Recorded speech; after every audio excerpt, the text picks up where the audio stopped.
Hello, YouTube. I'm Vince White. I'm an employment attorney, and on this channel, we answer publicly posted questions from YouTubers, getting folks the answers they need from an employment attorney. We have a question here from, Gridlock82, who asks us, what about a paid time off policy only being enforced after I engaged in a protected activity but not applied to other employees? Okay, so two ways to look at this. If it's a written policy and it's not being enforced, you do have an argument that that is not actually the policy. And if you would then engage in protected activity and they start applying the policy only to you but not to your coworkers who did not engage in protected activity, then that is potentially the basis of a retaliation claim, right? You could argue that disparate impact, that disparate enforcement of the PTO policy is a negative workplace consequence. This is not the easiest argument. There is some risk there. There's some extra work. It's viable. It can be done, but it's not like super easy, make it happen, no worries, right? So just be aware of that. Now, there's a counter argument. Hey, that's the policy.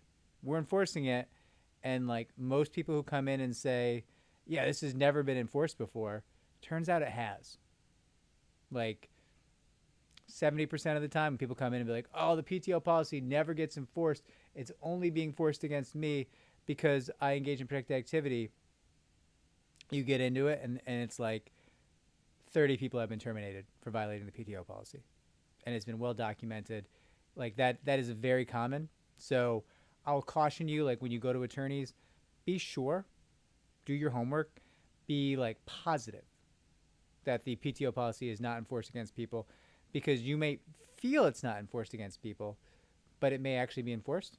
And it's going to be a big waste of your time if you go in to the attorneys and be like, hey, this has never been enforced. This is disparate impact, disparate enforcement. They're only doing it to me because I engage in protected activity.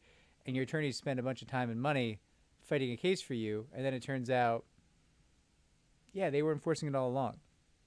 They weren't enforcing it 100% of the time. Sometimes things fell through the cracks, but generally speaking, a lot of people had this enforced against them, and most of those people did not engage in protected activity, so it's probably not necessarily retaliation.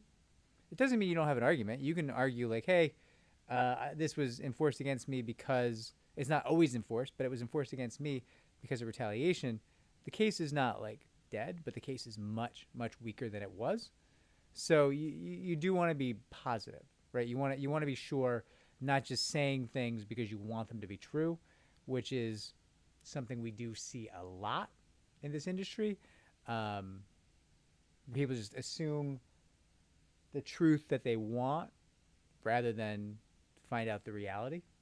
That is really common, and it's really problematic for cases, and it's problematic for you because you can get into a case that then is not worth what you hoped it was worth, and has a lot more risk than you hoped it would have, and you might have made different decisions if you knew that.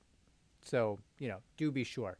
But that being said, yes, disparate enforcement of a PTO policy could be the basis for a negative workplace consequence, which is the basis for a retaliation argument and a retaliation claim. I hope this helps, Gridlock82. It was a delight to answer your question. If it did help, like, subscribe, comment down below. If it did not, comment down below telling me how I failed you, and I'll try to make you a follow-up question, giving you a little bit more information, or at least differentiating or answering the question you actually had. Take care, everybody. I hope all is well.